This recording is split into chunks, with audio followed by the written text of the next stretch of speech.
अस्सलाम वालेकुम क्लास। आज हमारा टॉपिक है सेलुलर ट्रांसपोर्ट। सेलुलर ट्रांसपोर्ट में हम मुख्तलिफ़ किस्म के ट्रांसपोर्ट पढ़ेंगे। For example diffusion, osmosis, facilitated diffusion, active transport, passive transport. इसमें मुख्तलिफ़ किस्म के मैं आप लोगों को बताऊंगा कि सेल के जो बाहर ट्रांसपोर्ट हो रही होती है या फिर सेल के अंदर, ये सारा मैं आप लोगों को इसमें एक्सप्लेन करूँगा। सेलुलर ट्रांसपोर्ट इसमें सबसे जो इम्पोर्टेंट है डिफ्यूजन और ओस्मोसिस। इसमें बहुत ज़्यादा कन्फ्यूजन लोगों को होती है, तो आज मैं आप लोगों को ये सारा इंशाल्लाह आपका कन्फ्यूजन दूर हो जाएगा। सारा इसको सिमिलरिटीज़ और डिफरेंसेस सारा कुछ मैं आप लोगों को बताऊंगा। सबसे पहले डिफ्यूजन की तरफ आते हैं। डिफ्यूजन में क्या है? Moment of molecules, ions, particles from higher concentration to lower concentration without the need of energy, यानी पैसिव ट्रांसपोर्ट। अच्छा, सबसे पहले आप लोग पैसिव ट्रांसपोर्ट को समझे कि पैसिव ट्रांसपोर्ट होती क्या है। पैसिव ट्रांसपोर्ट क्या होती है? वो ट्रांसपोर्ट जिसमें एनर्जी की ज़रूरत नहीं होती, यानी हायर कंसंट्रेशन से लोअर कंसंट्रेशन की तरफ कोई चीज़ अगर जा रही है, यानी ये चीज़, ये पेन है, ये from higher concentration to lower concentration, इसको मैं जैसे ही छोड़ूंगा वो नीचे खुद ब खुद आ जाएगा। इसमें एनर्जी की कोई ज़रूरत नहीं है। ये क्या हुआ? ये पैसिव ट्रांसपोर्ट हो गया।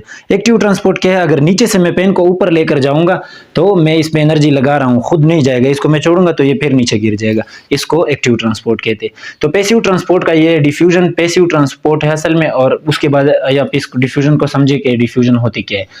Movement of molecules, ions, particles from higher concentration to lower concentration without the need of energy is called diffusion. Passive transport और diffusion का एक ही डिफिनेशन है कि from higher concentration to lower concentration. लेकिन इसमें यह है कि आयंस, पार्टिकल्स, मॉलिक्यूल्स कुछ भी हायर कंसंट्रेशन से लोअर कंसंट्रेशन की तरफ जा रहा है, उसको हम डिफ्यूजन कहते हैं। उसके बाद ओस्मोसिस क्या चीज़ है? ओस्मोसिस है ये भी मोमेंट ऑफ वाटर है। यहाँ पर ये डिफ्यूजन में आप लोगों ने इस पॉइंट को समझना है। इसमें आप लोग कंफ्यूज हो जाते हैं कि डिफ्यूजन और ओस्मोसिस क्या चीज़ है।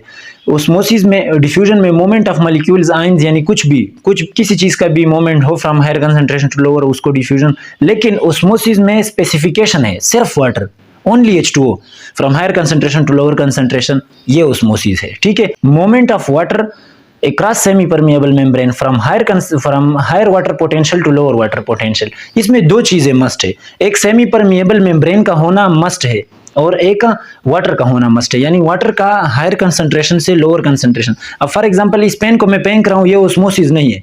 ये भी हायर कंसंट्रेशन से लोअर कंसंट्रेशन की तरफ तो है, लेकिन ये ओस्मोसिस नहीं है। ओस्मोसिस क्यों नहीं है? क्योंकि ओस्मोसिस में वाटर, यानी वाटर का हायर पोटेंशियल से लोअर पोटेंशियल की तरफ जाना, ये इसमें ये मस्ट है। और सेमी परमिएबल के दरमियान में सेमी परमिएबल मेम्ब्रेन का होना भी ज़रूरी है। सेमी परमिएबल किसे कहते हैं? जो हाफ को अलाउ करता है और हाफ को अलाउ नहीं करता, सेमी परमिएबल मेम्ब्रेन। अभी इसमें आप लोगों को मैं थोड़ा सा यहाँ पर आपको समझा देता हूँ। ये हमारे पास एक सेमी परमिएबल मेम्ब्रेन हो गया, सेमी परमिएबल मेम्ब्रेन। अब इसमें हमारे पास जो है यहाँ पर कोई भी चीज़, यानी वाटर के अलावा कोई भी चीज़, ये सेल का इनसाइड है, ये इनसाइड है, और यहाँ पर ये आउटसाइड है। ठीक है।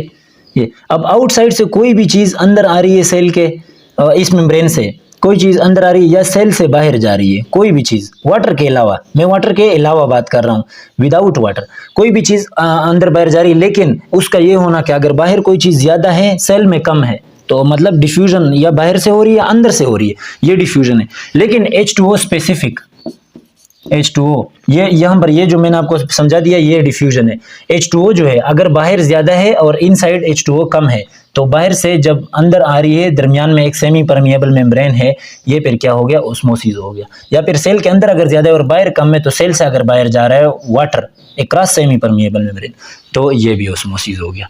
उम्मीद करते हैं आपको समझ में आ गया होगा। अब आप लोगों को मैं ओस्मोसिस और डिफ्यूजन में सिमिलरिटीज बताऊंगा, उसके बाद डिफरेंसेस बताऊंगा कि सिमिलरिटीज क्या है, डिफरेंसेस क्या है, फिर आप लोगों को और भी अच्छे से समझ में आ जाएगा। अब इसके सिमिलरिटीज की तरफ आते हैं। इसके तीन सिमिलरिटीज है। फर्स्ट सिमिलरिटीज में क्या है? बोथ आर पैसिव ट्रांसपोर्ट, दोनों पैसिव ट्रांसपोर्ट है। डिफ्यूजन और ओस्मोसिस ये दोनों पैसिव ट्रांसपोर्ट है। पैसिव ट्रांसपोर्ट मैंने आपको समझा दिया, जिसमें no need of energy, without any need of energy, ये जो है ये पैसिव ट्रांसपोर्ट है। ठीक है। दोनों पैसिव ट्रांसपोर्ट है। ये एक पहले सिमिलरिटी का मतलब है कि दोनों में क्या क्या कॉमन है। ये दोनों में कॉमन है कि दोनों पैसिव ट्रांसपोर्ट है। सेकंड में क्या है? Both from higher to lower, ये भी एग्जैक्ट ये इनमें कॉमन है। ये डिफ्यूजन भी फ्रॉम हायर टू लोअर है, ओस्मोसिस भी फ्रॉम हायर टू लोअर है। उसके बाद नंबर 3 क्या है? Both achieve equilibrium. इसका क्या मतलब हुआ कि कोई चीज़ अगर हायर से लोअर की तरफ जा रहा है, तो वो इक्विलिब्रियम अचीव करेगा। अगर वाटर सेल में बहुत ज़्यादा है और सेल से बाहर को वाटर जा रहा है, सेल से बाहर, तो जब सेल से बाहर और सेल के अंदर वाटर कंसंट्रेशन 50-50 हो जाएगा, यानी सेम हो जाएगा, इक्विलिब्रियम अचीव हो जाएगा, तो उसके बाद फिर सेल से बाहर वाटर नहीं जाएगा, यानी दोनों इक्विलिब्रियम अचीव करते हैं, डिफ्यूजन भी ऑस्मोसिस भी।